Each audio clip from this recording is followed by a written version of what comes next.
Zay ato amin'ny idéal peinture dia manao loko rehetra momba ny trano toy ny peinture à l'eau, intérieur sy extérieur. Ao ihany konkoa ny peinture à l'huile, peinture anti-houille ary ihany konkoa ny peinture pour tôle. Ato aminay ato dia mamoaka ny couleur rehetra zay ilainao fataovavoakanay ao anatin'ny fiafakadiny. Dia toy izany konkoa ny vidiny dia mora indrindra satria manomboka amin'ny 100 sy 2 arivo ariary dia efa mahazo loko ianao ny peinture à l'eau. Toy izany konkoa ny peinture à l'huile dia manomboka amin'ny 2 alina ariary ianao dia efa mahazo loko. Ka raha malinanao zany ireto avy ny point de vente ahitanao anay.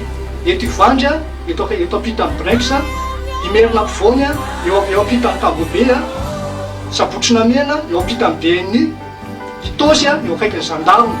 Azonao atao ihany konkoa miantso an'ireto laharana ireto 034 87 136 51 033 33 623 76. Ny qualité amin'ny loko atao aminay dia tena azo antoka, no tsara no sady mateza.